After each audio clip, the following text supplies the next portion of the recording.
భగవద్గీత 1వ అధ్యాయం. అర్జున విషాద యోగం పూర్తి వివరణ. మహాభారత మహాయుద్ధం ప్రారంభమయ్యే సమయం. కురుక్షేత్ర అనే పవిత్రమైన యుద్ధభూమిలో రెండు మహాసేనలు ఒకదానికొకటి ఎదురుగా నిలబడి ఉన్నాయి. ఒకవైపు పాండవులు, మరోవైపు కౌరవులు.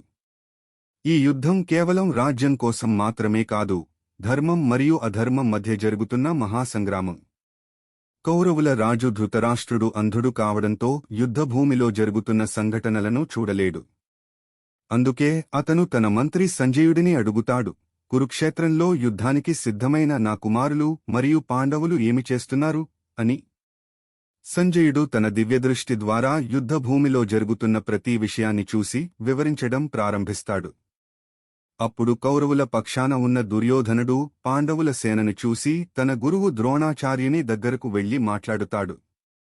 పాండవుల సేనలో ఉన్న మహాయోధులను చూపిస్తూ భీముడు, అర్జునుడు వంటి శక్తివంతమైన వీరులు ఉన్నారని చెబుతాడు. అలాగే తన సేనలో కూడా భీష్ముడు, కర్ణుడు, ద్రోణాచార్యుడు వంటి మహావీరులు ఉన్నారని చెప్పి యుద్ధానికి సన్నద్ధమవుతాడు. ఇంతలో భీష్ముడు గొప్పగా తన శంఖాన్ని ఊదుతాడు. ఆ శబ్దం యుద్ధానికి సంకేతంగా మారుతుంది. వెంటనే రెండు సేనలలోని యోధులందరూ తమ తమ శంఖాలను, డంకాలను, నాగారాలను ఊదుతారు. ఆ ఘోరమైన శబ్దంతో యుద్ధభూమి మొత్తం కంపిస్తుంది.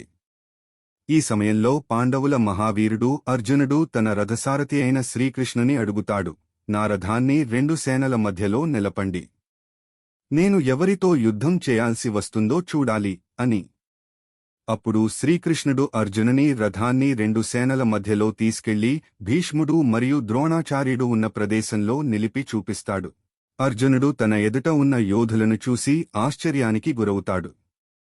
అక్కడ ఉన్నవారు కేవలం శత్రువులు మాత్రమే కాదు, తన తాతలు, గురువులు, మామలు, బంధువులు, స్నేహితులు.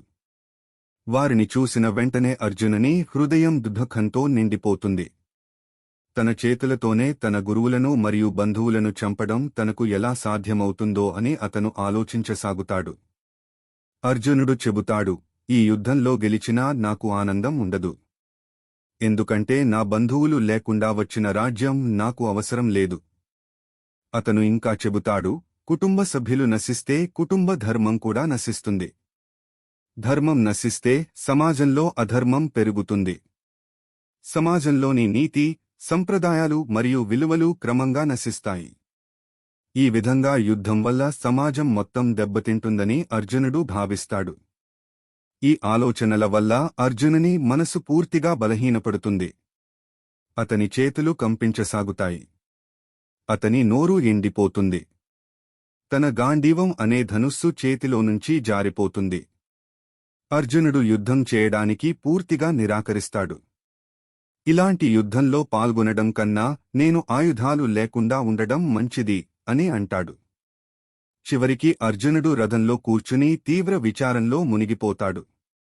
తన కర్తవ్యంపై పూర్తిగా అయోమయంలో పడతాడు.